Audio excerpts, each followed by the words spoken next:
Hey, what's up guys? This is Anthony from Anthony's Customs, and for this review we are looking at the SH Figuarts OMEGAMON figure, which is a figure I really don't like. I really wanted to like this figure. He's got a cool concept, lots of kind of like just coolness thrown at him, which is cool, but very, very poorly executed on this figure. It's very disappointing.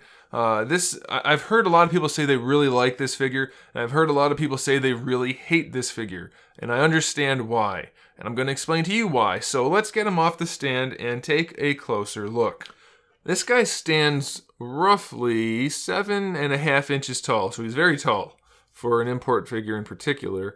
About 18.5 centimeters. So like I said, very tall, but almost nothing to him. The cape really distracts you from the fact that he's basically nothing. He's just articulation. So it's not an ideal situation. Now, I'm not saying it's an inaccurate design choice, but it doesn't leave much for the figure to have. And what is there is not, it's not executed well. It feels like if you look at this guy hard enough, he's gonna break.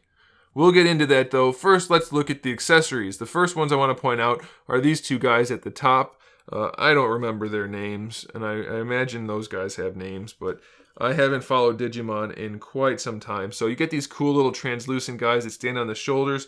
Very cool, very nicely done, and if you don't want them there, you can just pop off these shoulder pads. They just pop right off, and you have interchangeable pieces that go on in their place. Obviously, you have to put them on in the first place. I just did that for the intro spin. I thought it would be better to have those on than to not. But see, it's nice, seamless once you replace them, so that's a good thing. And then the other accessories are the blade for the knife. Well, I guess it's a sword. That goes into this hand.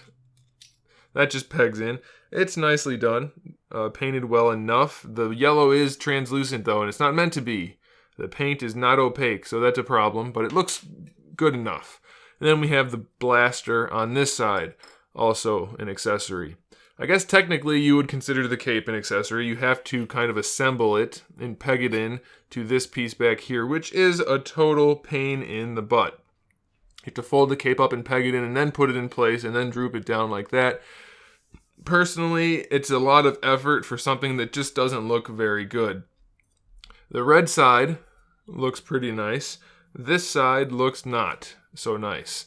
And it's just really big and clumsy, which is where this next accessory comes in, kind of. So you get that big cape, which doesn't really do much, and then you get this, a clear acrylic assembly of bits. This thing pegs into the back, and then you have the 5 peg holes on it. And you get 3 of these arms. However you want to peg them in, it's up to you. And what you do is you peg them in, and as you can see, they're articulated at this point and at this point, so you can hinge them. Then you get one big one also. And you can put them on the side, put the big one on the side or in the middle or whatever you want to do. So that's what you get. And you get this kind of skeleton, which you can move around and articulate and do whatever you want. And it's got these little clasps at the bottom to hold the cape. However, it doesn't really work for crap. It's a really bad design. I couldn't find it helpful at all. If you guys have used it and you guys have found it helpful, let me know. Maybe you can help other people in the comment section. I found it to be really just not well designed at all. The lengths are almost unusable in the first place. As you can see, it just doesn't really line up. Especially the short ones. They're basically useless. So I don't get this. Good idea to have a skeleton for the cape to be able to pose it, but it's just not well executed. So there's that. And then lastly, we have a large clear acrylic display stand with a standard upright in there. So that's good enough, but you don't really need a display stand unless you're going to do an aerial pose, because look at those feet. That guy is not falling over anytime soon. Alright, so let's look at the figure itself. It doesn't have too much paint, but what's on there is decent. You can see on the chest, it's lined up for the most part. It looks pretty good. It is sculpted, so that helps a little bit, but it's not bad. The paintwork's clean enough there. You have a little bit of paint down here on the hips, and that's clean. The spikes are pretty well done. I mean, it's not bad. The paintwork that is there is good. You get this nice pattern up here, so Panel lining, we don't often see panel lining in figures. It's usually just left molded. We got that painted there. Same thing over here, although I'm not sure why the panel lining is brown on the purple. That doesn't look good at all. So that's a bit of a bummer, but otherwise it's pretty well done.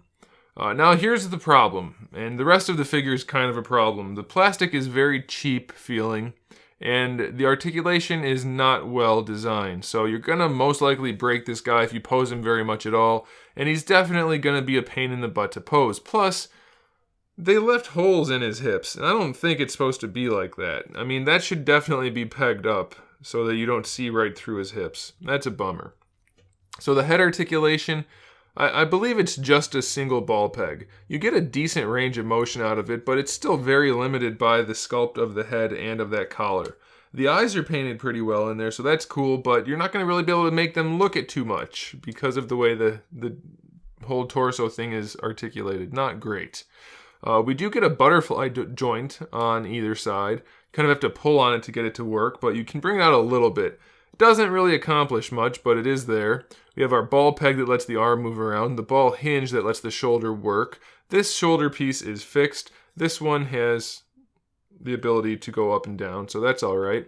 We get a bicep swivel at the bottom of the shoulder. So, actually, I'm sorry, it's down here. This is just basically a giant ball peg, by the way. The elbow at the top.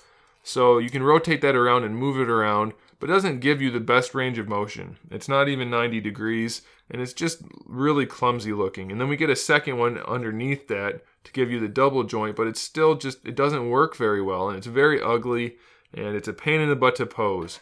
And then you can rotate the mouth around at the end, and it's also on a ball peg, so it can move around. So we have a lot of things that move, but they don't really move in any way that's useful. You end up getting a 90-degree bend.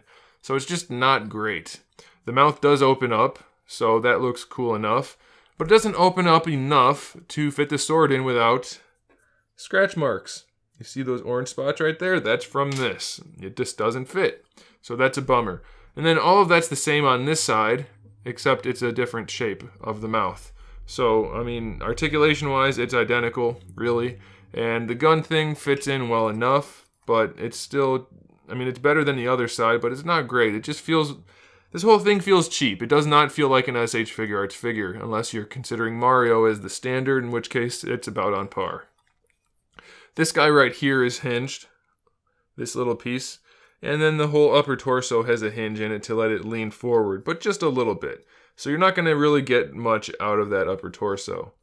And then at the bottom of the torso, which is just this tube, you just get a ball peg. So it leans a little bit and rotates. And that's about it. For the hips, we have a swivel that lets them go forward and back, which is functionally good. And then we have that hinge that lets them go to the side. But having that giant visible metal joint in there just does not look good at all. You get a thigh swivel, so that's pretty good.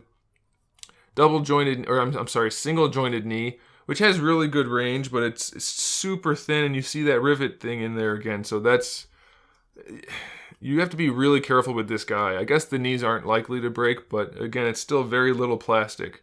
Then for the ankles, we have, I'll just use this foot, I guess. For the ankles, we have a hinge, which lets them go back. They don't really get to go forward at all. And then it's the same thing for the toes. They don't go forward. They only fold down. So he's basically standing straight up and down, no matter what you do. You do get an ankle rocker in there, but it's so stiff that I feel like it'll break if I move it. So I can't really do much with it. So in the end, for such a lanky figure that should be really well articulated, we have decent hips and decent shoulders. The knees are okay. That's really about it. This guy's going to end up in very limited poses, so it's really a bummer. And it's just not, to me, an appealing figure at all. Unless you really like the character, you really don't want to pick this up. There's not a whole lot going for it. It feels very cheap. It looks fairly cheap, and it's not well executed. I don't know. It's just not very good at all. So I don't recommend it. There you go. Thanks for watching, guys. Make sure you subscribe to the channel so you can see my upcoming figure reviews, custom figures, and other good stuff. And in the meantime, keep collecting.